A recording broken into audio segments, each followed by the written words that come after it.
What's up, everyone? Welcome to the Bench Podcast. My name is Joey, joined as always for episode 140 by my brother and co-host Angel. 140 episodes. Good job. That's 140. It's a long time. It's been a long way. A lot of episodes. That's a lot of episodes. A lot of football has been covered. That's a lot of football talk. But it's finally to the point where it's like, man, I could just sit back and just enjoy. Like, there's that many episodes. There's that much football to talk about, especially now. Like, there's actual news happening now. It's not like off season. It's actual news. Yeah, I was a little concerned going into this episode because we recorded on Saturday that there wouldn't be much news. Now that it's Monday. Plenty of news. Some signings, some holdouts we didn't know about, and some people back in camp. It's going to be a good week of football, as this week is it's time. It's time. It's back. time for football. It's back. I'm not sure how real football it is, but it's back. It's real to those guys. It's going to be on TV, and I'm going to get a little teary-eyed when I see them running out. And Absolutely. It's always fun the first game because you're like, you see new teams and new guys and new places. You see new. It's Chicago, right? Chicago and Houston. So you'll see Caleb Williams, you'll see C.J. Stroud, you'll get pumped up. I hope they at least wear their uniforms. We're, of course, talking about the Hall of Fame game. Yeah, this Thursday. Yeah. They're in Canton, Ohio. Also, the Hall of Fame inductees going in. We'll talk about those on next episode, but right before that game. But, it's really the official, the NFL is here. Yeah. The NFL is back. Yeah. Guys in uniform. I hope those guys are wearing full uniform, just so we can see it. Yeah. Caleb Williams. You know what I'm saying? Yeah, not a chance. Change at halftime. Yeah, not a chance Caleb Williams or C.J. Stroud are actually playing. No. They're just to sit there. No. But it's nice to see them. We'll see Stephon Diggs. We'll see DJ Moore.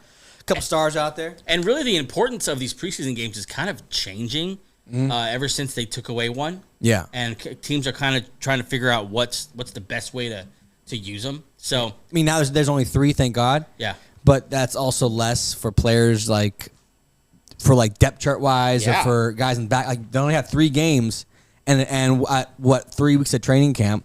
That's what I was saying. These are real to them.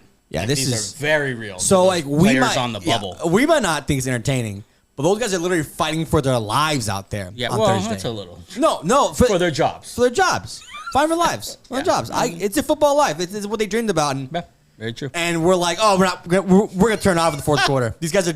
I'll have it on the whole game. I won't turn it off. I'll just mute it.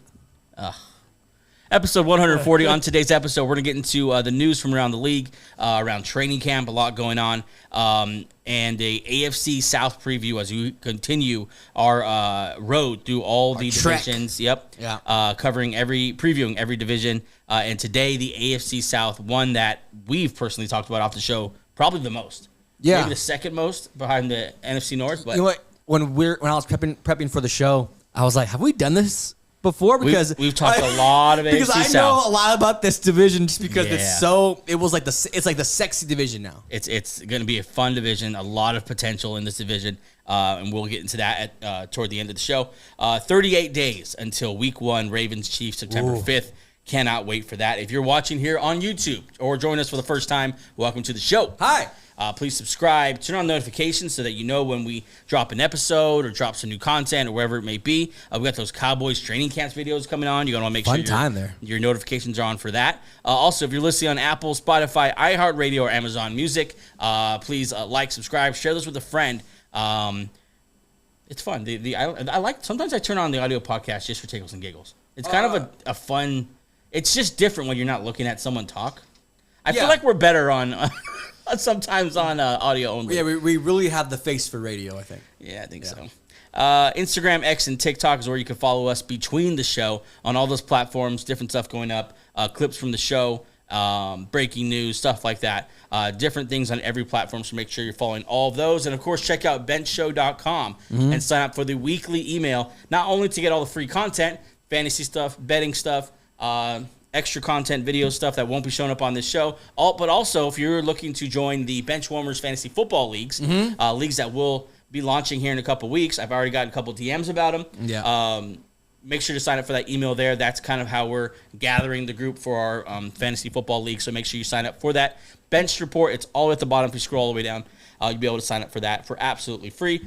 And, of course, check up on the Bench Beat. That's articles about fandom, fantasy, and all things NFL. Our team of writers is awesome. Yeah. They're awesome. They came out of nowhere, too. They just want to talk football. So We're a show by fans for fans, and there's some incredible fans writing some incredible articles on the website.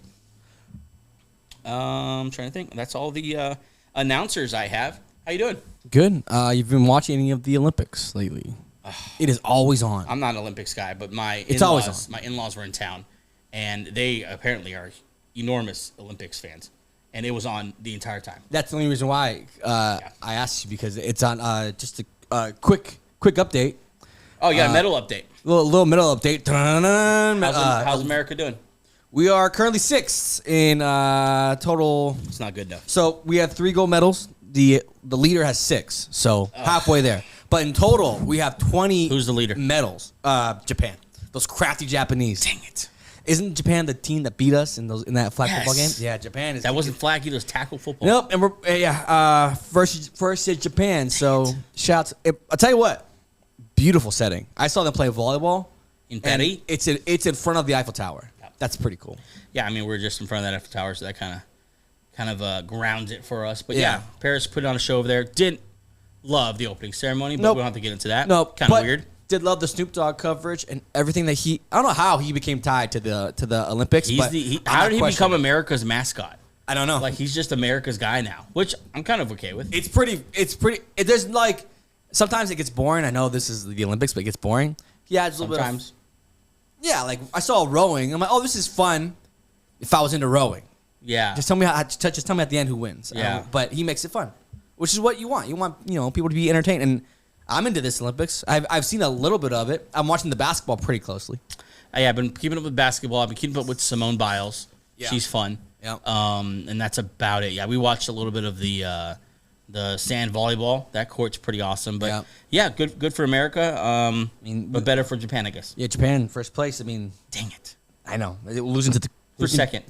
France. I mean, home court advantage. Home court advantage. I mean, they're just more used to the air out there. Yeah, they have their local spots down. They don't have to change up any scenery. They're doing normal things. I read something. I should probably look it up, but I'm not going to. I thought I read something where they had to cancel part of some stuff that had to do with the river because of potential bacteria. Nice. So not a great look. From people from LA, and our river's the LA River, we shouldn't be saying anything. LA River's a beautiful thing. Yeah, it's multicolored. It's diverse. That's how you spin it. It's definitely diverse. It's diverse as hell.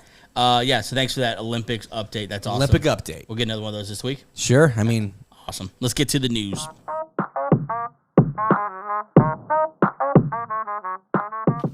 Okay, let's get into the news here. And like I said, there's a couple things going on around camp that happened just over the weekend. Like I said, we recorded Saturday, and even then, Sunday and Monday brought us some news. Let's get into it. And it starts in L.A. as the Rams and quarterback Matthew Stafford have agreed on terms to his adjusted contract as he gets an additional $5 million per year. Money moved forward from a later contract year.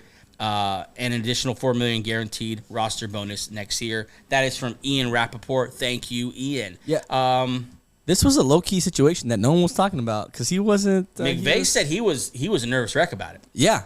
No one was talking about it because there's so many other holdouts going on. Yeah. But this was a low key. I'm glad they got it done. But so here's what happened: quarterbacks are getting paid. Yeah. And Matthew Stafford's sitting there like, I won a Super Bowl a couple years ago. Yeah. I'm balling out. Yep. I'm healthy. Mm-hmm. I understand why I didn't get paid last year because no one knew if the shoulder was okay. Yeah. But I showed last season the shoulder's just fine. Yeah. And I'm balling. And I played pretty well in the playoffs too. So pay me. Stafford's one of my favorite quarterbacks in the league. I love Stafford. He's just a dog. Hall of Famer. He's worthy of. He's worthy of the. I gotta look at the numbers. He's worthy of the discussion. I guess if Drew Brees is in there, then Matthew Stafford could be in there. Matt Stafford's 100% a Hall of Famer. I guess before he won the Super Bowl, you could be like, I don't know, but I'm just I'm trying to think back right now. Yeah, he had a lot of great years, obviously with the Lions. Then won a chip here. Yeah, I'd say so. Yeah, I mean he's probably comparable to like Drew Brees as far as I know he's not done. Yeah, but he might win another one. Then he's for sure. Yeah. He's gonna put up some monster numbers this year with both Nakua, Cooper Kupp now healthy. Kyron Williams, you got Blake Corum there. And you still have revamped offensive line. That handsome head coach, Sean McVay. You got McVay still pulling the strings. Yeah. I love the Rams this year. Yeah. I've talked about it. I think with McVay back in camp, the ship keeps on moving. This is kind of like that Jordan Love thing. Yeah. If it would have turned into a week or two, okay, I'm a little nervous. Yeah. But they got it done. He's in camp. It seems like, everything's kind of kumbaya over there, so we're all good. Yeah, they're fun because they play their division well, which includes the Niners and the Seahawks. Like when those games are played, like Niners and the Rams, like it's a hard hitting affair, and Stafford's right in the middle of it. He talks shit too. Yeah, he does. I like that about Stafford. He's a fiery guy. I love Matthew Stafford. He also has some crazy fake ass teeth now. Have you seen his teeth? What? Oh, fake teeth. Yeah, veneers. He got them. He got a little bit of LA in him now. He got a little fake teeth in there. Oh, and those guys got some chompas. Yep. Like The Mask. Oh yeah, like the movie. Yeah. Yeah, he really does. I mean, but also a great quarterback. I guess we'll talk about. Yeah, sorry. I last time I saw him in an interview, it really made an impression, huh? It was distracting. It's like, this guy's teeth are. I'll tell you what. If you do that, if you get veneers, it's impossible to hide. Everyone knows. It's like, okay, those are fake. Like when Rex Ryan got him. But it was insane. Question that is not about football at all. Do you look down on people who get veneers? I don't know why you would look down on someone who gets veneers. I'm just saying. So like, no. Lions left tackle Taylor Decker reached an agreement on a 3-year, $60 million extension. Decker was entering the last year of a deal scheduled to pay him $13.7 million. He is now under contract through 2027. This is reported by Adam Schefter. Thank you, Adam. Taylor Decker, important piece there. Glad they locked him up to 2027. And this just furthers the idea that we have already. The Lions is they are set up for a run. Yeah. And it's going to be up to this O-line largely. Yeah, Lions keeping the main thing. No pun intended. Oh, yeah. No, Lions are keeping the main thing, and that is good offensive line. That's the big men. Those big uglies. I mean, they're paying them. I think Penei Sewell got paid last offseason, right? Or he got paid recently. He did. Yeah. So pretty much they're locked down. Yep. At the offensive line, which is good, and they lean on those boys because they run the ball tough over there, and that's part of their identity. That's part of Dan Campbell's culture is these tough guys leading the way with Jared Goff play action to Amon-Ra to Laporta. So I'm a big fan of the Lions this year. Oh yeah. Not just, and I say that like I'm actually a fan of the Lions. I'm not just like I believe there's teams that are going to do big things. Like I'm into the Colts. I'm into the Texans. Yeah. I'm not a fan of the Texans. We should talk about the Rams. Just kind of whatever. Yeah, I'm a fan of the Rams this year. The Lions are one of those teams for me this year. Like I'm so excited for them and this offensive line. See what they do. I saw a little video of J-Mo. I saw him some route running, extending his route tree. I mean, listen, he was a great college receiver. Okay. With not just a deep receiver in college, a well-rounded receiver in college. They've used him like that largely. Of course, dealt with the injuries, and they didn't replace him, so they see something for him. And listen, until proven otherwise, I'm going to trust his coaching staff. Yeah. And this GM because he seems like he knows what he's doing. Yeah, if he launches off even to a little bit of what he could be. Yikes. That'll take this team to another level. Yikes. Because you kind of watch the games, and we talked about it last offseason. They need another perimeter. Yeah. Perimeter. I know it says a lot because they have like a true Y. Yeah, they need a true guy who could true Y. A true wide receiver that can stretch the field for them. Yeah. If he takes off, he's wicked fast, dude. Remember that end around playoff game? Yeah. That's when you kind of turn on the Jets. Yeah, he's amazing. He's their wild card for sure. But Taylor Decker, good for him, man. Get paid. Yeah. An underrated left tackle in the game, even though he's on one of the best offensive lines. No one talks about him ever in the top echelon of tackles. Him and Sewell will be anchors there for the years to come now, and that is awesome. Awesome. Let's move ahead to a team that is not paying their offensive tackle. That's 25-year-old Tristen Wirfs. 25. Yep. Remains miles apart. Per what's Schultz's first name? Adam Schultz? Yeah. Andrew Schultz? Andrew Schultz. Yeah. No, that's not it either. Whatever his name is. At Schultz Report. Thank you so much for this report. On a long-term contract extension, they are still far apart. I don't understand why. Because I feel like at a certain point, you just slot into where you go. And he's obviously with the elite tackles. Yep. So slot him into the freaking elite tackles. What's the problem? Yeah, it's weird because he was a right tackle, and last offseason he became a left tackle, which, by all accounts, throughout NFL history, is a lot harder to just switch tackles, especially from right side to the left side. Or right, and did it at an all-pro level. Honestly, it shouldn't matter anymore. Yeah, but still, like the Bucs are like what I think you told me they're trying to pay him like a right tackle, which gets paid less, but he's a left tackle. I don't understand the hesitancy. That makes no sense. Yeah, it's just it's interesting for a team that's still won a playoff game last year, and you're still kind of in the hunt. Yeah, I don't. So I do, I do understand that sometimes on the show we get a little bit too harsh too quickly. Mm-hmm. You know, like if CeeDee Lamb gets paid tomorrow, we're gonna be like, oh, okay, maybe they're just fine then. Yeah. You know what I'm saying? But this is like, if you're at this point of training camp and he's not in camp and you're miles apart. Shout out to Yellow Card. Like what? Oh, yeah, nice pull. Yeah. That just doesn't make sense to me. Like, well, how are you, like, guys slot in where they're supposed to go? Do you not think this man is elite? Like, do you not think, honestly, the fact that he moved tackle spots and he played both of them at above average levels, that just increases your value. I don't care which one you line up at. You could play both. Okay, like, we should pay you even more. Like, I don't understand why they're playing hardball with this guy, but, you know, whatever. Especially on the offensive line, that's their only good player on the offensive line. Yeah, they don't have much offensive line. They've had what's his name? Jensen retired. Jensen retired last year, and last year was kind of their right side was a mess. And they've already been one of the worst running teams in the league. I think. Yeah, I think the worst 3 years in a row. Yeah, and it's just like I don't understand it from a team building aspect. But tell you what, if they don't pay him, somebody will. Maybe the whole league. There's a reason we are behind the Lions, who paid both tackles. Yes, and we're iffy on the Bucks. Yeah, who won't pay one tackle. Yeah, it's interesting. Maybe they have no money left because they paid Baker Mayfield so much money. Yeah, there. We'll see. There you go. That's the move. Let's keep moving here. The Browns and star wide receiver Amari Cooper have agreed to a restructured one-year contract, guaranteeing him $20 million and adding an additional $5 million per multiple sources. Cooper earned his 5th Pro Bowl selection last season after a career-high 1,250 receiving yards and 5 touchdowns. Jordan Schultz reporting. Jordan Schultz, at Schultz Report. Shout out to Jordan Schultz. Okay, so this essentially is a one-year deal. Yep. $20 million, pretty good money. I did hear right before the show, I saw Deshaun Watson in an interview say he believes he is the best receiver in the league. Okay. Easy. I'm not there, Deshaun, but he still's up there as far as like the route running. Yeah. Like, so I could see how you could see this guy run routes, especially in like shorts, and think, okay, that's one of the best still. This is gonna sound like this is gonna sound weird. He's the sexiest uncool player in the league, Amari Cooper. That makes no sense to me. Because he's like really good at being a wideout, but he's really bad at being cool about it. See what I'm saying? So like when you think of like top 5 wideouts, you're not like, oh, Amari Cooper, because he's very boring, he doesn't talk, but he's good. He's like a sexier Brandon Cooks. I don't know why it came to my head so quickly. Whenever I think about it, I'm like, I wish he had more spotlight. Just sex. No, what? Not just sex. I wish there was more sex in there. No, he doesn't need more sex appeal, but like he just like.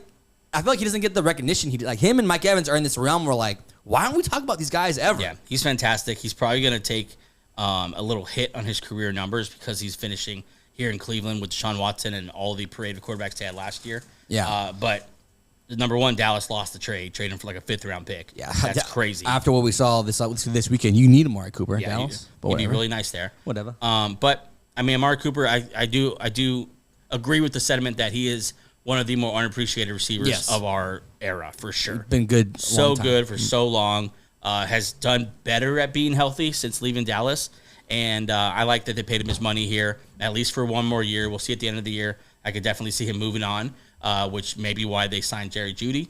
We'll see about that. But Amari Cooper there with Deshaun Watson. We haven't seen it work yet, but when it comes to lottery tickets, I'll take well, they played decently well together. But I know what you're saying. That hasn't worked. His numbers have taken a dip every time Deshaun Watson comes in at quarterback. Remember, he was putting up big numbers with Jacoby Brissett that year. Deshaun Watson comes in. That great duo.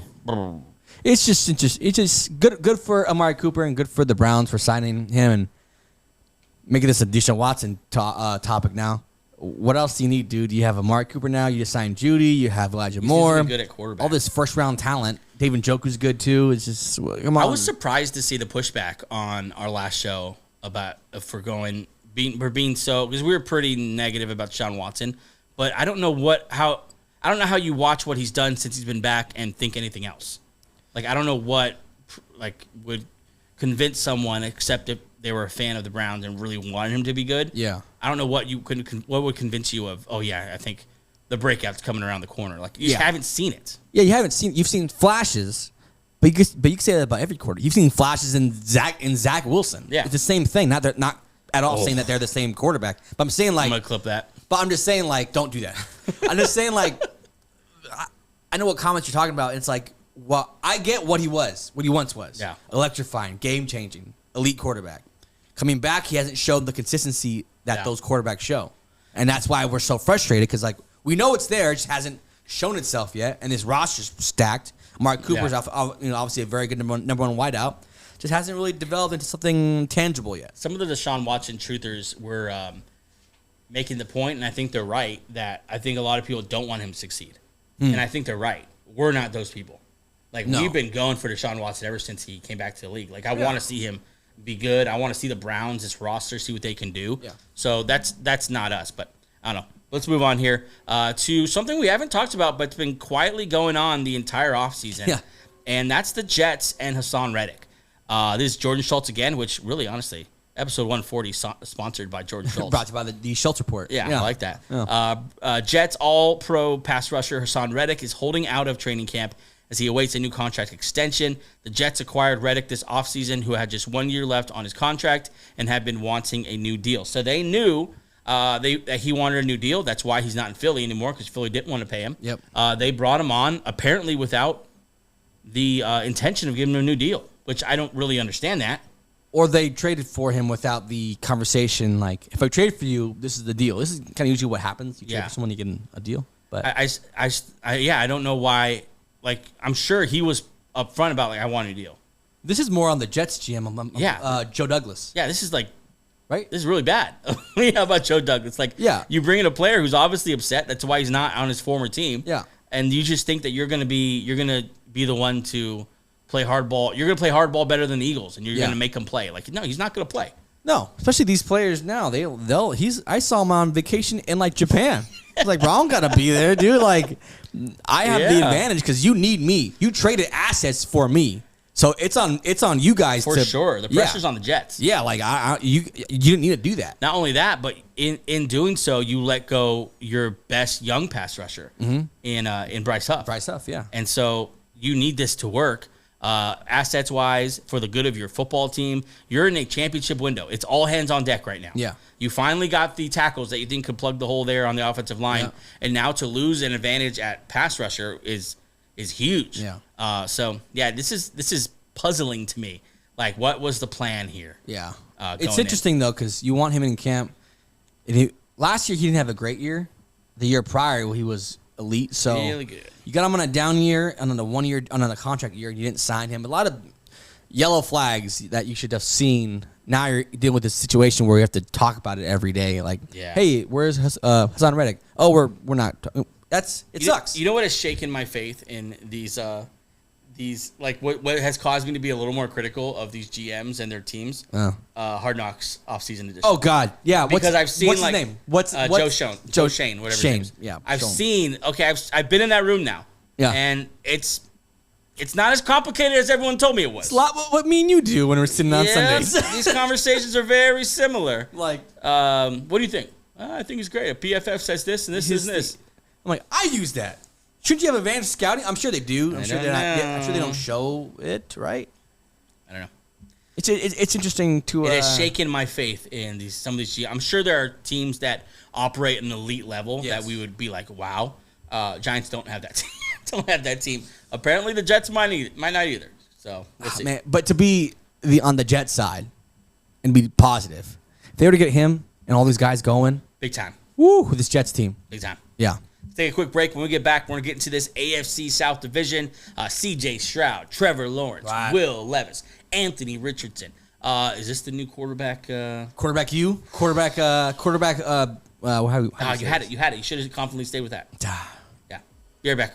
Is this the football yips? He's getting $68 million a year. That's crazy. They're going to have to pretend that it's working. It's not. Cleveland either has a legitimate megastar quarterback who has forgotten how to play the game and will never be good again, or has a trash quarterback that's going to magically reinvent himself into being good again. You cannot sit out a year and expect you to just jump right back into where you used to be. Well, also, we thought he might be a trailblazer for quarterbacks in the fully guaranteed contract. No player will ever get that again. No way. Ever. Should be this team's quarterback. High upside with Justin Fields, or you go the safe, boring Russell Wilson? I would go Russell Wilson. Because last year they threw 12 touchdowns, and they were in a playoff game. I think it's Wilson as well. Fields is 6th in yards per completion. Everything else is bottom 3. I actually have optimism that it is going to work and that this is the coaching he's needed since he got into the league. They want a guy. They want a franchise quarterback. They don't want another Band-Aid. And I think they're going to want Justin Fields. He's going to get a shot, and I think he doesn't turn back once he gets it. I think Russell Wilson's kind of played out now with the league. I don't think no one wants to see that. I don't even think the Steelers even want to see that. Take a big swing. You got to knock off Patrick Mahomes. Yeah. Who's more likely to do that? Justin Fields or Russell Wilson?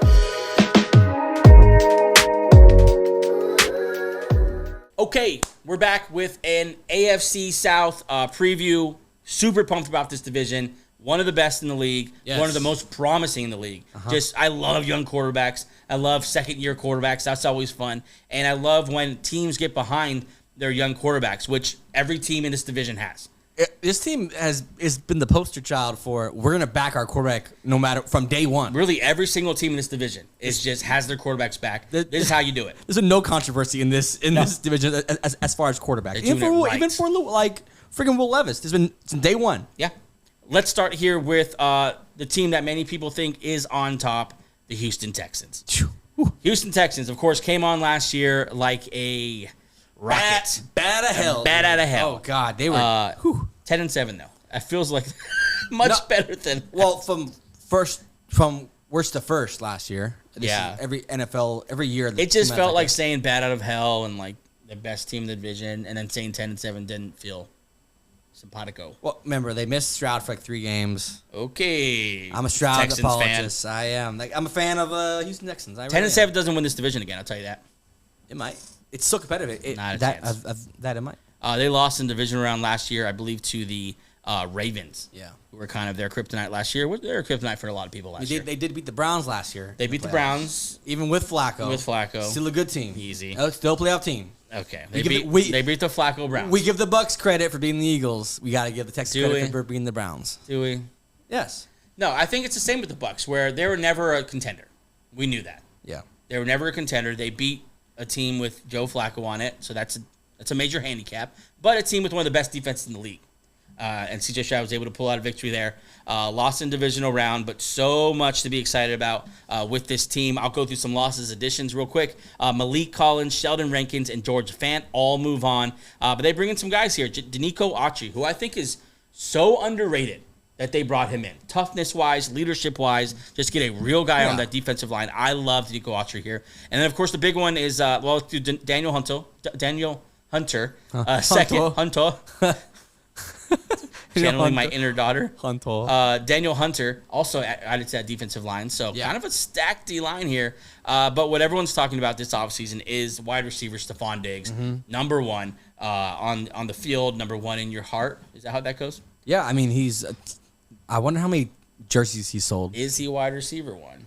He probably is. He is. Yeah, he is. They had a decent draft here. Kamari Lassiter, the cornerback from Georgia. Blake Fisher and Kalen Bullock, some of their top picks. Talk to me about the Houston Texans going into C.J. Stroud's second year. Yeah, so you just talked about it. They added Stephon Diggs, which is now a crowded wideout room. My main question, everyone's main question, can these 3 wideouts work in cohesion with C.J. Stroud? Like, can they make these 3 guys work, keep all of them happy, keep all of them fed, and still make the playoffs and make a playoff run? Because why did the Bills get rid of Stephon Diggs? Why did the Vikings get rid of Stephon Diggs? He wants targets. He wants recognition. He wants spotlight. He's a diva. So we put him on a team that last year was kind of a surprise team. Yep. Now they have expectations. Yep. Then you add Stephon Diggs. You wonder how that's going to mix in the pot, how that's going to come out. It's very interesting to see. I'm very interested to see what happens after 2 weeks of maybe 5 catches total with 80 yards because Nico Collins and Tank Dell or Dalton Schultz went off or whatever. Or maybe they were up by so much that they need to throw it that much. If the question is receivers, I feel like I've let this cook a little bit over the offseason, and I still feel exactly the same way. Yeah. I think this is playing with fire. I understand the idea of adding someone like Stephon Diggs, if he is still Stephon Diggs, because he wasn't or the second half of the season. We talked about this a million times.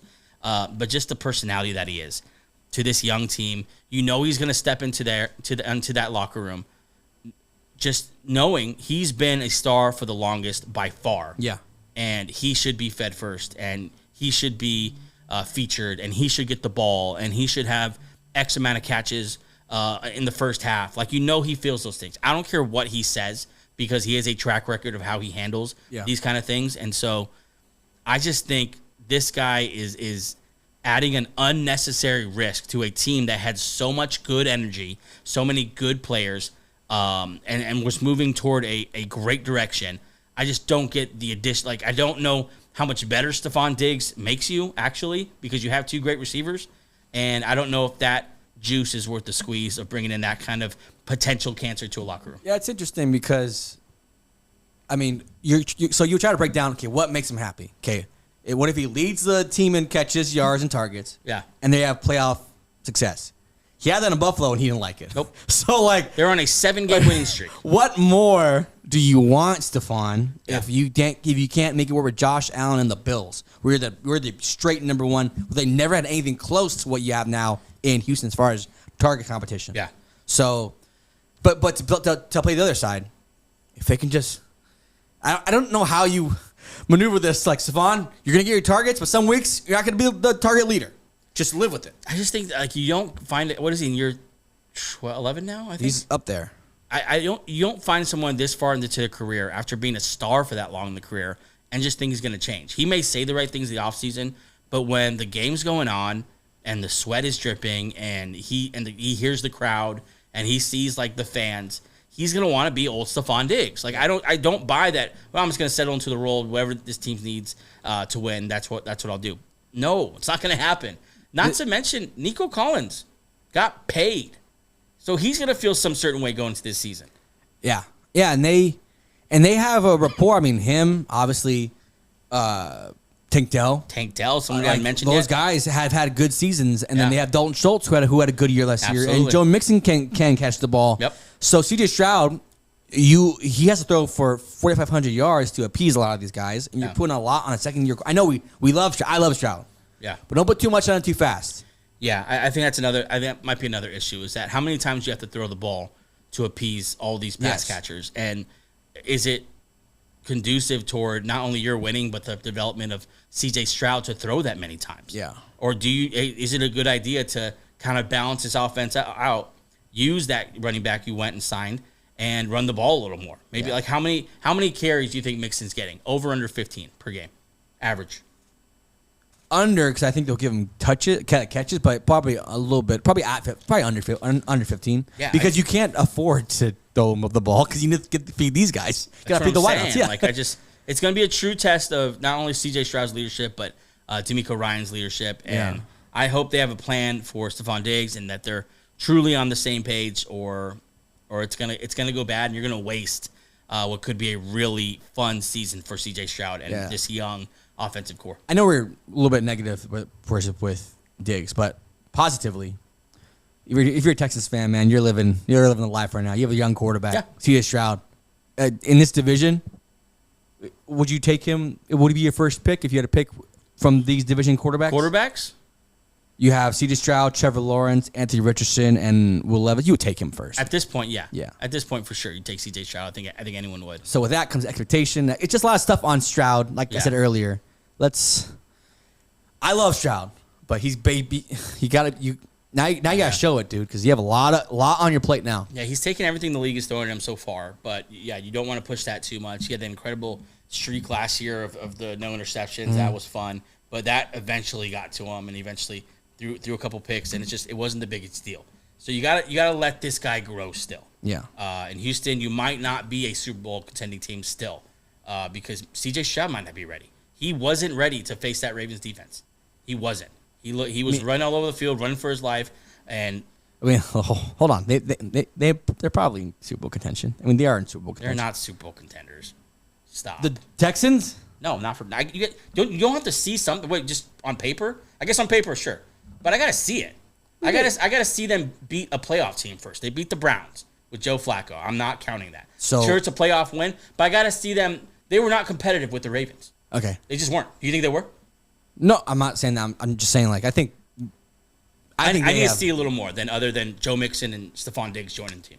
I need to see more than that. Man, okay. Okay. What makes them a Super Bowl contending team? Like, what's so different than last year? Because they were, okay, they have a rising superstar quarterback, one. Okay, they had that last year. But And- yeah, and, what's some experience? And they made the playoffs. So that's what We're I'm not saying. talking. We're talking about Super Bowl contender. We're not talking making playoffs. Okay. They made the playoffs last year. That's step one. Okay. Get in the dance. Yep. They've gotten better. Have they Where? not? Yeah. Where? Wider room got better. I don't care what Stephon Diggs. He makes them better. Absolutely more talented. Joe Mixon is better than Devin Singletary. He makes them better. Sure. Daniel Hunter is the best pass rusher they've had in this current regime. So they got better there. Yeah. I think they took, and then you have the natural ascension of year 2 of Stroud, year 3, year 2 of Tank, year 4 of Nico Collins. You paid him now. You have Dalton Schultz. A lot of, and then on defense you have Will Anderson, rookie of the year, defensive rookie of the year.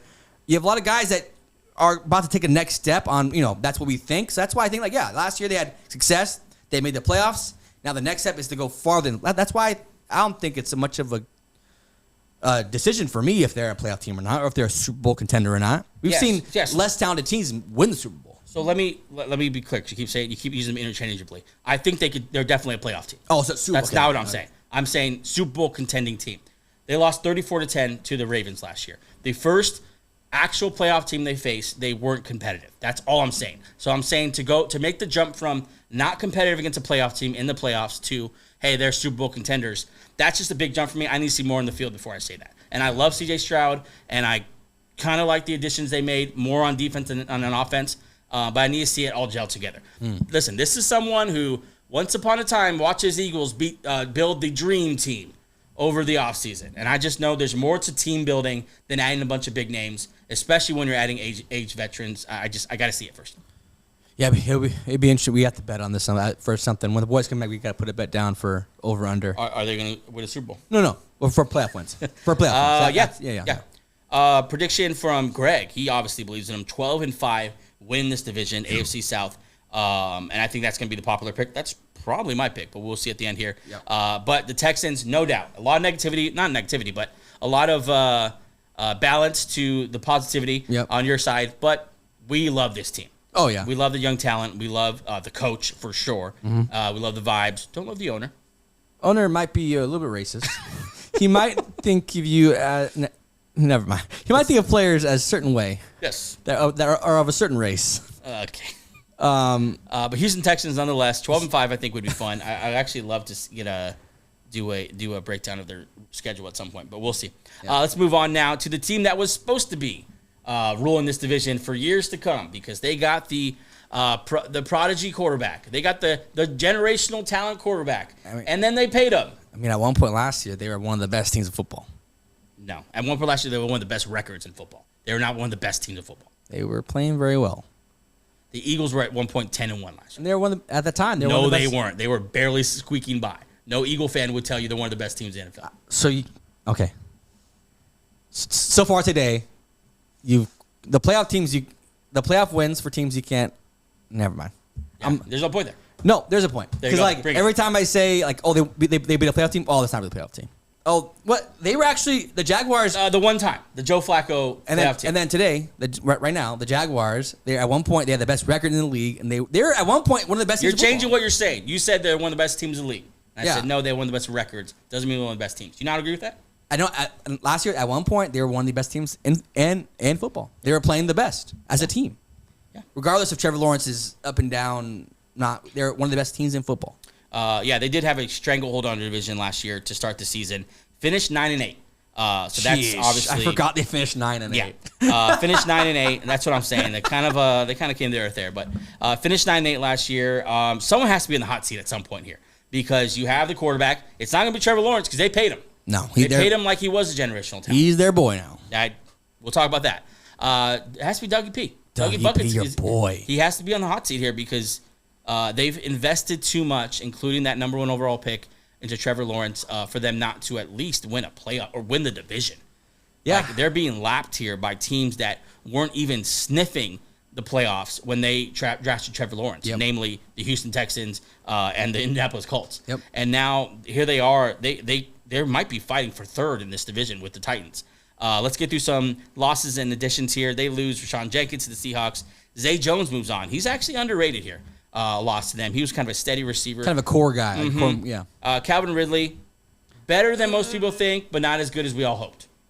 That's a good way of putting it. Yeah. He moves on to the Titans, and honestly, they had to lose him because no one should have paid him that much. Yeah, we're not paying him that much. Please take him. Yeah.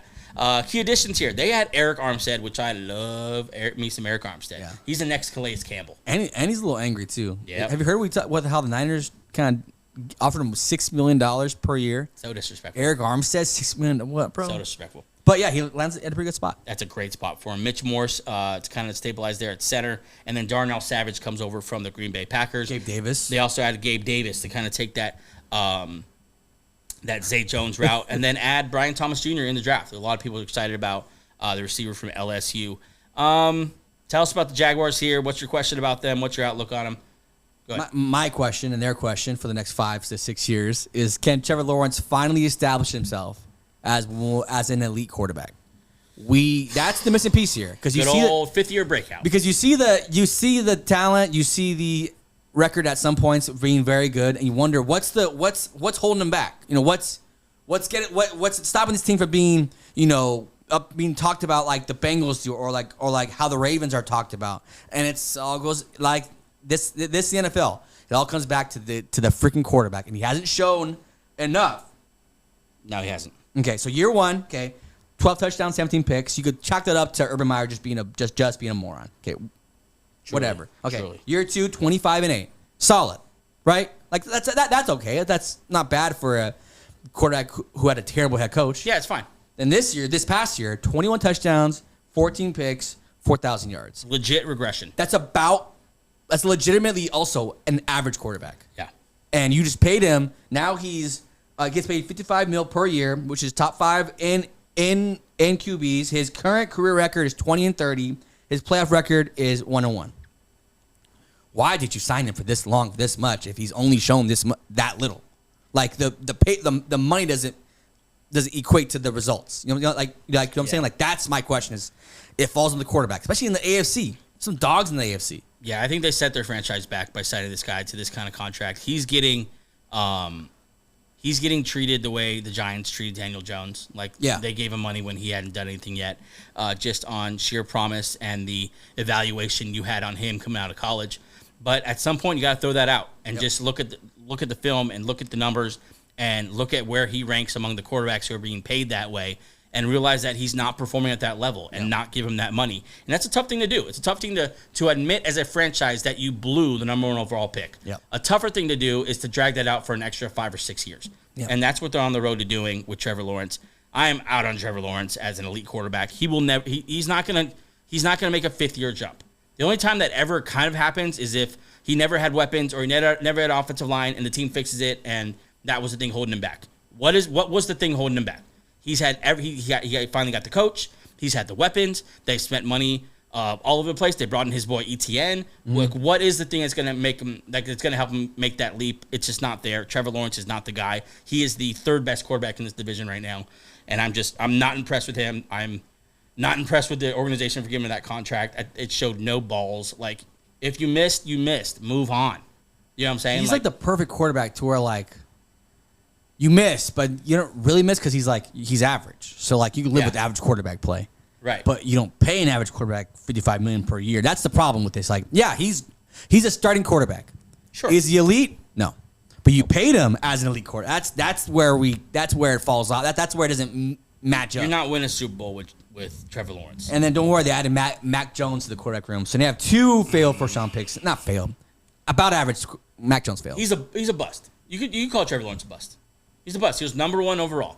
You expect number 1 overall to be at least what that's the bare minimum. Matthew Stafford. I think if it's like a 3rd rounder and he's like, this is like, well, this he's fine. Like, this is a good pick. You didn't blow the pick. You should probably move on still, but you didn't blow it. Yeah. Number 1 is like, number 1 overall. And for the hype coming out of college there was 2 years of hype for this kid. Yeah. Like, he's the best prospect since Andrew Luck, John Elway, and Peyton Manning. And then all of a sudden he comes in and Urban Meyer comes in. Urban Meyer's a just a big fucking moron. Yeah, just in the bar, just doing weird things. Just touching women. Yep. You know what I'm saying? Yep. They're saying Florida no more, coach. You can't be doing this. And then year 2, you have Dougie P come in. Okay, it's fixed. Yeah. 25-8. Year 2. Okay, let's see it. Never. Last year just doesn't make sense. It doesn't make sense. Yeah. If you were an elite quarterback, then last year you take the next step. Yeah. And he didn't last year, and I don't want to beat that to death. But you know who he didn't have, which is going to change everything? Gabe Davis. Yeah, Brian Thomas Jr., Gabe Davis. Those two, that's right there. around. They're going to run so many fly routes. So many, just run straight down the field. That's all they did with Calvin Ridley last year. Just run straight down the field. Yeah. I don't know. This offense is just a big tease, like all the way across the board. It's a tease in fantasy football. It's a tease in real life. Yeah. Like you have so many things that are supposed to be good, but really aren't that good. I'm looking at you, ETN. I'm looking at you, Lawrence. One guy who I'm higher on, who could have been labeled a bust, but is slowly progressing here. If you say his name. Trayvon Walker, baby. He had 10 sacks last year. Good. 10 sacks for number 1 overall pick. He's getting bigger. He got drafted at 20. No, he was number 1 overall pick. Trayvon Walker? Yeah. He got drafted at 20. Oh, 20 years old. Yeah. 20. Okay, yeah. He got drafted at 20 years old, and he's just slowly rising. If he continues to rise and gets 14 sacks this year, are you okay? It's not a bust. Yeah, but if he doesn't top 10 this year, it's like when I've just seen too many. We got board bets all over the place. We have so many bets in this here. division. Tell you what, though, we didn't talk about this. They signed Josh Allen, edge rusher, 5 year. Yeah, talk about the defense. 5 year, $150 million. Just They're doing it right on defense. good for them. They finally signed a guy who's good. Josh Allen, the other one, not the one in Buffalo. They're finally doing it right on defense. Yeah, for sure. Armstead, you signed Josh Allen. You just extended old boy cornerback. I'm blanking on his Tyson his Campbell. name now. Tyson Campbell. Yeah. And you have a couple pieces there. Devin Lloyd, in the middle. A couple guys there you kind of build around. And it's time. The only last piece here is Trevor Lawrence ascension. Then you have the defensive pieces to be good to great. And then you have Trevor Lawrence, who should elevate the rest of this offense. Brian Thomas, one of the better graded like PFF wideouts because of his height, weight, speed, very fast, very talented wideout. Hopefully, should elevate this guy's gameplay. But so Greg has these guys finishing at 10-7 this year and getting a wild card berth. We'll see. Okay, 10-7. I'm gonna go through the schedule. Let's do that with this team. Okay, here we go. You want to keep track? Give me 1 second. Okay. I turn on my thing here. Looking at their schedule here, I think it's pretty tough to start. We'll see. I kind of want to see what you think. But yeah, like I said, Greg has them winning the wild card, 10-7, and the Colts not making the playoffs. So we'll see. Here we go. Here we go. Week 1, they're at Miami. Oh, I'll take Miami. Yeah. 0-1. They host the Browns. Oh, they're not going to. They might not even get past very tough. the 50. They're like 0-2. Bet the under in that game. Yeah, bet the under. It's going to be pretty boring. And then they travel to Buffalo. Buffalo. They beat Buffalo last year, but yeah, I'd take Buffalo too. Buffalo. Then they travel to Houston. They're not losing 4 in a row. They travel to Houston. They split the series last year. You going to pick them over Houston? Yeah, I'll give them one game. They're not going 0-4. I'll give them one game. Just on the principle that they're going to split it? They split last year. I can't. Okay, I mean, it's your list. Yes. They're going to beat your Texans at home. Yes. Oh, God. Yes. Okay. I might regret that. Go ahead. Okay. They're going to host the Colts. This is a tough schedule to start. I'll give them a win. You're being generous. You're being so freaking generous. I like them both equally. I'll throw them a bone. Okay. No, yeah. So where are they at, 2-4? They're 2-3 right now. That's such bullshit. Go ahead. Then they go to Chicago. I'll give them a loss there because Chicago's defense won't let them get past the 50 as well. So Okay. 2-4. They'll host the Patriots. That's a win. They'll host the Packers. That's a loss. They'll travel to Philly. That's a loss. They'll host the Vikings. That's a win. Yeah. Question marks there. They'll travel to Detroit. Loss. Then's their bye. Then they'll play the Texans at home. That's a loss because they will split. They will Just split on that sheer series. principle. Yeah. Yeah. There you go. See, it worked out. They'll go to Tennessee. That's a win. Okay. They'll host the Jets. Loss. They'll go to Las Vegas. That's an interesting one. Fuck the Raiders. That's a win. There's so many other aspects weighing into your. I just want to know win or loss. I don't care about your hate for the Raiders. I'm not picking garbage mention. Go ahead. Okay. Go ahead. They're gonna host the Titans. They beat them. They might sweep them this. No, they'll split it this year. And then they're gonna travel to Indy. Wait, they had a.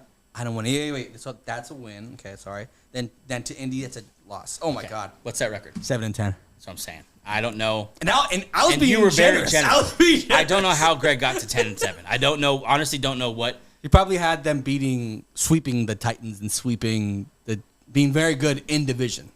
That's You probably agree? what he You had. agree that 10-7 is a stretch? Yeah, I was being generous. being generous, and they were 7-10. Okay. You know what, Greg? I'm gonna need you to show your work. Yeah. Remember in school? Show your work. Show your work on the I'm side. not getting any credit for you, but show your work, Greg. Yeah. Where the hell did you get 10-7? Yeah, I'll tell you from your ass. Okay. They're not gonna win 10 games. Oh man, Greg, of course, is Greg. We're referring to Greg Fryer, Great friend of the our writer on the bench speech. Check it out, benchshow.com. Let's move on now. Gosh, the Jaguars just got a spanking. Yeah, he got their pants pulled down to spank. Let's move on now to another team that I don't know how you're going to feel about this one. The Indianapolis Colts. They finished with the same record last year as the Jags, even though they did not have Anthony Richardson and Jonathan Taylor for large parts of the season. They still go at 9-8. Gardner Minshew moves on. It is now Anthony Richardson time. AR-15. No one's talking about Jonathan Taylor, one of the best backs in the league, back fully healthy.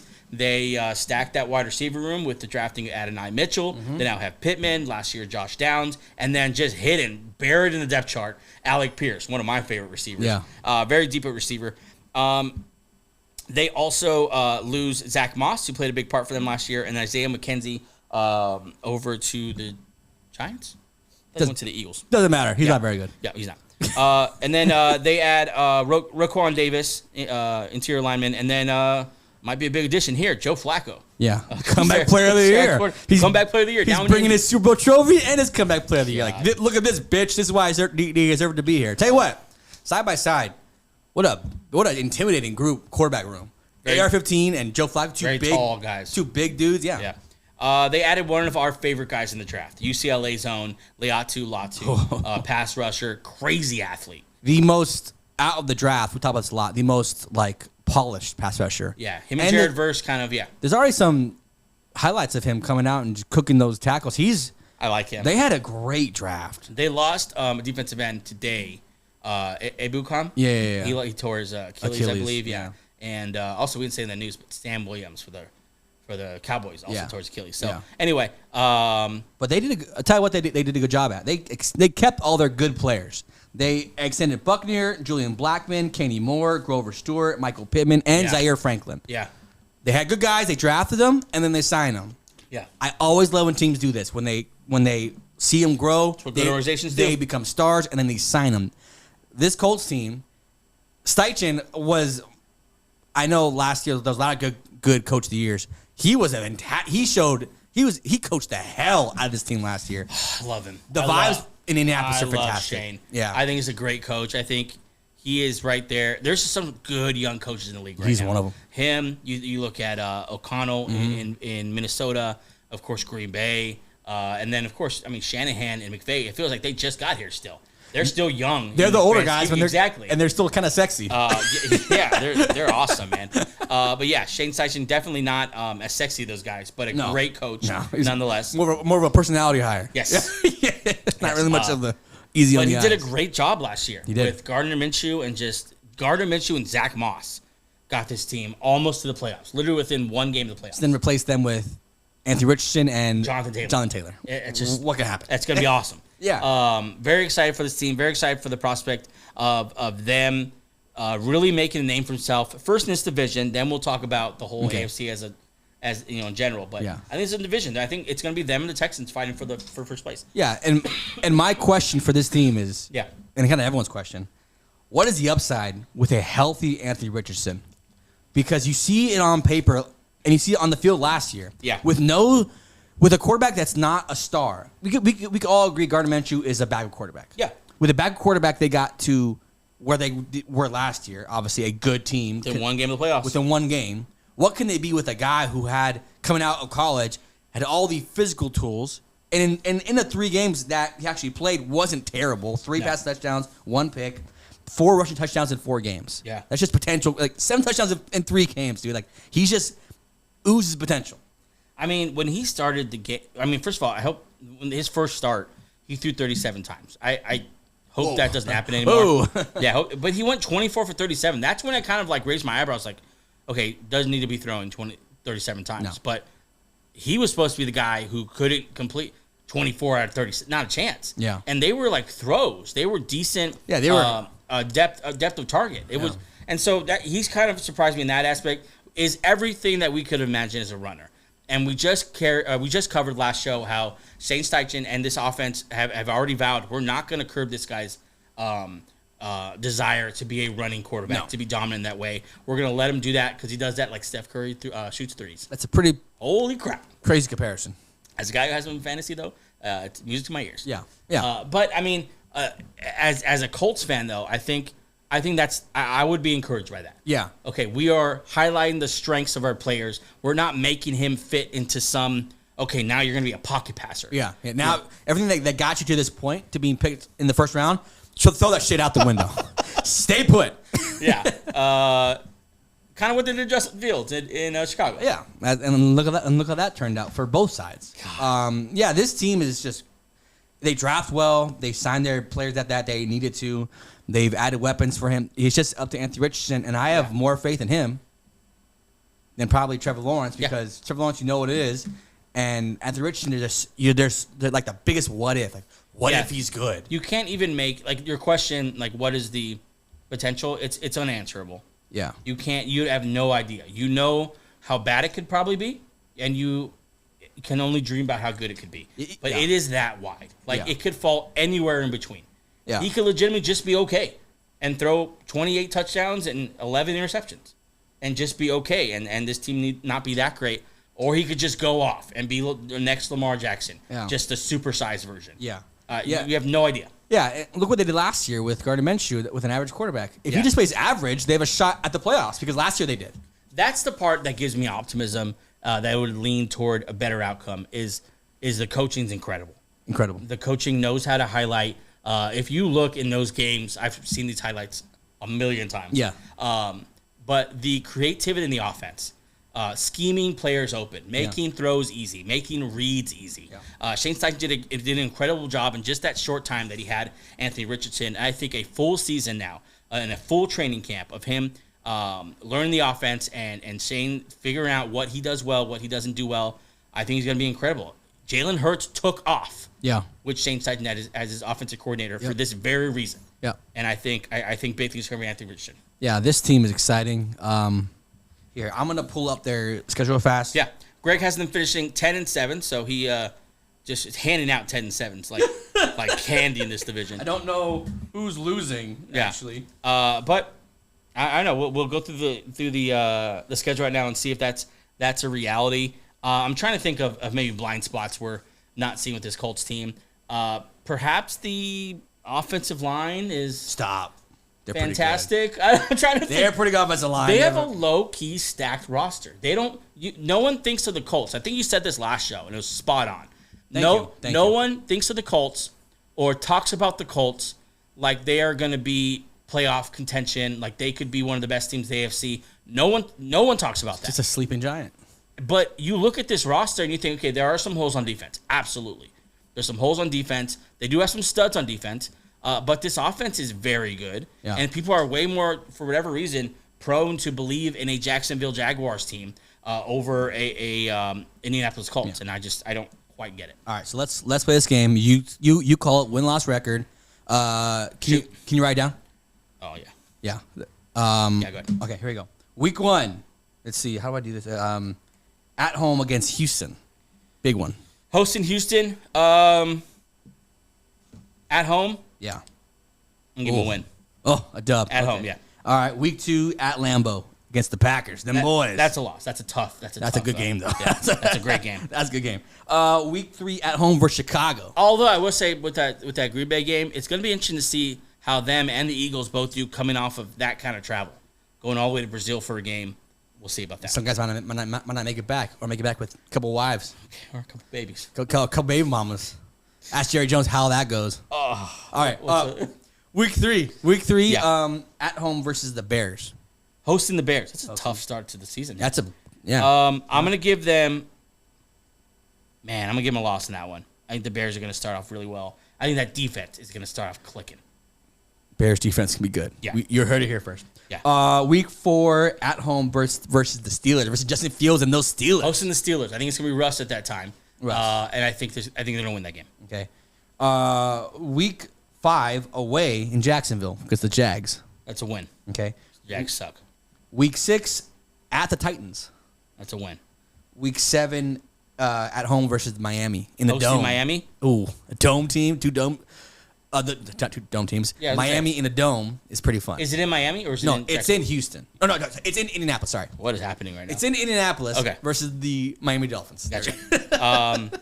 That's a good game. I'll give it. I think it's very close, and so like Vegas, I'll give them the edge at home. Okay. Away versus the Texans. That's a loss. That's a split with the Texans. Away versus Minnesota. Week 9. That's a win. Okay. Home versus the Buffalo Bills. That's a loss. Okay. Away versus Aaron Rodgers and then boys in New York, the Jets. That's a loss. Okay. Week 12, sheesh, at Lucas Oil Stadium versus the Lions. That's a great game. That's a great game. That's a great game. Is it like a Monday Night Football or anything? It's Sunday at 1, so 10 Eastern. So they buried that in the schedule. God. I think at this point they're clicking, and that might be their put it on the board now. That might be their statement win. I'm gonna give them a win against the Lions. Week 12, that's when they would be okay. All right. Week 13, at Gillette versus the Patriots and Drake May at that point probably. Who are they playing the week after? It's a bye week. Week 14 is their bye week. This is week so 13. Okay, yeah, I'll give them a win. I would thought you'd go this would be a trap game because they just I come thought off. so. Yep. Because just came off the Lions. Big win. Yeah. Yep. I'm gonna give them a win though. Okay. Because The Patriots gonna be really, week 14 really of a bad. bye. Week 15 against my Broncos in Denver. It's a very big win. Yeah. You don't have to say that. You can just say it's a win. You just say it's a win. Okay. You don't be a dick about it. Shout out to Sean Payton. Win. 70-20. So big. Week 16 at home versus the Titans. Hosting Titans. That's another win. Wow. Okay. I'm really high in this team. Week 17 at MetLife versus the New York Giants. God, it's another win. It kind of finished the schedule nice. Then last game of the year, Week 18 at home versus the Jaguars. Jags will be a total mess by then. What? I'm going. They're 12-5. Holy crap! Holy hell, we found it. We found the team. Okay, I was optimistic there. I think the game against the Lions is definitely questionable. That's a tough one.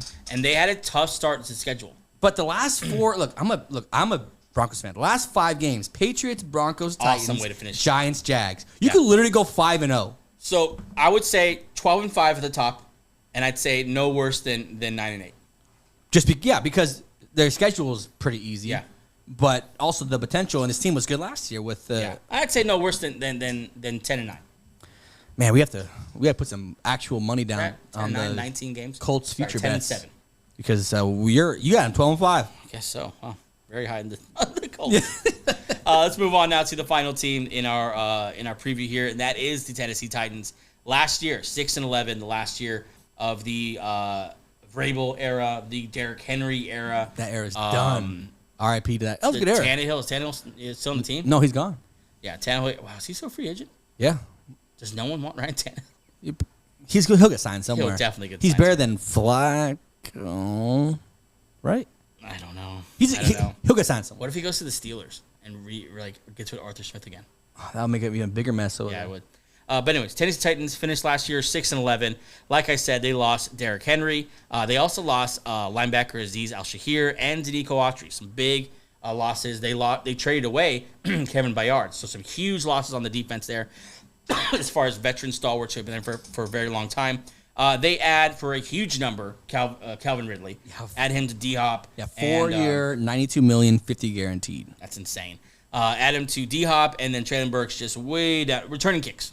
And then Tyler Boyd. Yeah. They also, they added Tyler Boyd. Yeah. Tony Pollard. Interesting. after maybe a year from the injury, maybe we get a little. I don't know. We'll see. There's some Pollard truthers out there. Yeah. They still believe that he might be a good running back in a committee. Kenneth Murray. They add the big man, J.C. Latham, in the draft. And we Love mean that it. addition. Mm-hmm. He's a big dude. He'll slot in there next to their first round pick from the year before, Skoronski, and that'll be a nice left side of the line. Left side, yeah. And then Trevondre Sweat, the big defensive tackle, I believe, out of Texas, joined the team as well. Greg has his team finishing at 8-9, missing the playoffs. But I have a feeling I know what your question is, but go ahead. We just talked about the sleeper team. Is this the sleeper team? Is this the sleeper team in the NFL this year? Because they've done a lot of good things. They shored up the offensive line. They got weapons for this year 2 quarterback. I don't know. This team is the true question mark. Yeah. This is the biggest. This is the most I don't know what they could be team in the NFL this year. Yeah, They could be just terrible, or they're like the Colts of last year. They're actually better than people think, or they. It's a lot going on in Tennessee. The vibes are good. Brian Callahan, new head coach from day one, has said Will Levis is our guy. They gave him weapons. They fixed the offensive line. And on offense, you're kind of thinking, okay, Callahan will coach the offense up. Defense, a lot of holes there. A lot of new faces. They've done a lot of flip, but it's an interesting team. I'm very interested in them. So Levis last year had that 4 touchdown, no interception game to start his starting regime. And we all saw it. We got very excited. D-Hop up there making some plays. Yeah. After that, threw 4 touchdowns, 4 interceptions, only topped 200 yards, 3 of those 6 games. Wasn't great down the stretch, and really just altogether unimpressive if you just watch him play football. Yeah. Kind of a wild horse, kind of just trying to make a play, but not really playing within the rhythm of an offense or anything that looked like a rhythmic offense. To be on his side, that offense was a mess just altogether last year. Well, it was an offense built around something completely different what they're trying to do. Yeah. They were with Levis, they're trying to open it up a little bit. It was supposed to be give 30 carries to Derrick Henry, make a play here and there. Yeah, throw the ball 10 times and just shut up about it. Uh-huh. And then last year they were trying to Will Levis, even himself, was trying to show off the arm a little bit, show off their arm talent, flex the wideouts. This year they've kind of catered to that. Okay, we want to flip the switch that we got Pollard and Tajay Spears in the backfield. Pass catching running backs who can run the ball. Not guys that you think of 15 to 20 carries. Yeah, and I think in tandem, they'll be a pretty good running back duo. I think so, too. Because they're both talented enough to be a 1B, so together. And these are the kind of tandems I like, where it's not going to be obvious what's happening on offense when one of them's in the game. Yeah. Remember when Lendell White was on the Titans? They're running the ball. They're going to run the ball. They're not going to pass them the ball. I promise you. Yeah. And it's kind of what they've been running into with Derrick Henry, except for last year, they threw him a little more, but I like the versatility those guys give this offense. Yeah, and then obviously Calvin Ridley at wideout, Tyler Boyd. Yeah. Hopkins still has some juice to him last year. Absolutely. I saw some stuff. 1,000 yards, I think, last year. Yeah, so Brian Callahan has the weapons. Callahan last year did well. Who's the with Browning? Jake Browning last year. Because he was OC last year for the Bengals, proved that he could make it work. Obviously, with Jamar Chase, a lot of things just work. Right. But I think the combination of the wideout depth and the head coach will make Will Levis. I'll tell you what, he has 1 year because that wasn't Callahan's guy. Nope. So they have 1 year, and over the horizon here is this guy in Texas, Dak Prescott, just sitting there waiting next year. I'll be a free agent. Callahan might sign his guy. It's going to be interesting because it's all about Will Levis because it's quarterbacks. Yeah, if it's not a veteran quarterback, which you never know who's going to be available. Yeah. What if Steelers and Justin Fields can't work something out, and he gets some playing time and looks good? You mentioned Dak Prescott. There's also Carson Beck out of Georgia, Shedeur Sanders from Colorado. I think 1 or 2 other quarterbacks who are going to be in the top 15 solid draft. And we saw how that went this year. Yeah. That they all fly up the board. Yeah. And so we'll see if they're in the running from those guys. Truly, 1 year to prove it for Will Levis, or else I think he's a backup the rest of his career. I don't think it's another shot.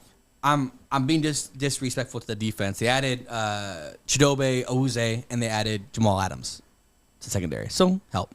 Oh, and they also added Snead. I forgot. Yeah. So they're Snead's nice. Yeah, they've done more. I didn't give them enough credit. I forgot about Snead. I didn't give them enough credit for what they did on defense. Yeah. They're kind of prepping for like a shootout a lot because they invested in the secondary. Yeah. Let's get wide receivers and cornerbacks. Yeah, because it's gonna be a lot of shootouts. Yeah. So might be a great fantasy team. No, this team is gonna be fun because they have on paper they have talent. Now they got to make it into a team here in 1 year. So Greg has his team 8-9, missing the playoffs. Where is he getting these wins? We're at 8 wins for the Titans. I think is a lot. They won 6 last year, so we'll see. Okay. I think that's assuming that Will Levis jump. I'm not convinced that's going to happen yet. You didn't see anything that would lead you to believe that. But my question for you is, I think we both have. I'm not sure what order. We'll talk about the order in a second. But we both have Colts and Texans at the top of this division. Yeah. I want to know, are the Titans better than the Jaguars? At this point, no. It's very close, though. It's closer than it should Which be. is a shame. Yeah. Because you have a number 1 overall pick going up against Will Levis. Yeah, number 1 fell overall in the pick draft. With a Super Bowl winning head coach. Wild. With weapons and number 1 overall picks on defense. Yeah. 2. Yeah. And then you're like, but they might not be as bad as Will Levis and the Titans. Wild. Let's rank the division. Let's do it. Okay. You start. Okay. I'll go Titans last. Okay. Out of just respect for the Jaguars, who are third. You're the weirdest rules that you. I don't get it. I don't know where I am with the Jaguars. They're so confusing. Yeah, they are. They're so toxic. It's crazy. Yeah. Okay, so Colts at 4, Jaguars at 2. Colts at 4. I'm so sorry. Let me Almost flipped the table there. Let me start over. I almost flipped this entire set. I almost broke your jaw. Colts at 4. What? Okay. Titans at 4. Yeah. Jaguars at 3. Colts at 2. Texans at 1. I feel like that's most people's projection this year. Okay, I think you know where I'm going with this. Okay. I have Jaguars finishing last. And I have Dougie P fired. I have major veteran cuts next year. Maybe Christian Kirk out of town. Maybe some of these vets out of town. And I can't cut Trevor Lawrence. Slight rebuild, yeah. Okay. Trevor Lawrence will be back. Yeah, he's a veteran. I have the Colts as a surprising team. I think it'd be hard for me to call them a sleeper because they're still going to not be very good. Not the Colts, the Titans. I think they're still not going to be very good, but I think they're going to be surprising. They're going to be, hey, we expect this to be a dumpster fire. They're not bad. They're not bad. You have to pay attention when you face them. They're not the Giants. Yeah, Giants, you could be asleep. Yes. Yeah. So Jaguars, Titans, top to bottom, and then I have the same as you. I have the Colts in second, and I do think C.J. Stroud is going to win this division, and win this division, get that playoff seed. I want to see how high they finish in the AFC. I do think the Colts are a serious player for the wild card, and I think that we're going to see a playoff game by Richardson and Steichen and those boys over in Indy. You might see a lot more teams in this division in the playoffs. Like, I know we put the AFC North, like they might all make the playoffs. Don't be surprised as 3 out of these 4 teams in the AFC South makes it. Jaguars and Titans aren't make the playoffs. Just might be sneaking in a little bit. Yeah, I guess so. The Titans just fascinate me. I don't know why. Like, you guys, I feel like you want to like them. I want to like them, but then I'm like, Will Levis is your quarterback, so I'm not sure if I like you. But I like that. I like the additions on paper. Yeah. It's just gonna be a fun time. It's fun for us to just speculate wildly. That's our show for today, guys. Thanks so much for joining us for episode 140. Had a really good time breaking down the AFC South, and we'll be back next week with not next week. It's Monday. God, this week. We'll be back later this week with another episode. Big episode. Breaking down the NFC West. NFC West. These That'd be a good boys, one. and then also be Thursday show. So that'd be the hype for the Absolutely. the hype. Are we shooting it before the game or after? This is some producer stuff because now I want to know. Probably before. It's really pulling the curtain back. Probably before, and then watch the game together. That's probably what we're gonna do. Okay. Or All just right. have it on during the recording. Either way, the vibe's gonna be great because that's the football's back. It's That gonna be a day. lot. So the next time you see us, the football's opening back. AO is gonna be so loud. Oh my god! It's gonna be incredibly loud. It might Yeah. even be harmonized. Also, make sure you're paying attention. Soon here, I believe in 2 weeks, don't quote me on that, but I believe in 2 weeks, we are switching back to our regular season schedule. 3 episodes every single week. Monday, Wednesday, Friday. Hard schedule here. During the offseason, we played with it a little bit. Yeah. We gave ourselves a little A room. little loosey-goosey. But if you've been following us since last year, we are hardcore about the regular season schedule. Oh, yeah. Monday, Wednesday, Friday, no matter what. That's our slogan. And we're going back to that in, I believe, 2 weeks. Yep. So make sure you're paying attention for that. That is all we have for today. Thanks so much for joining us. We will see you later this week. Bye. Peace.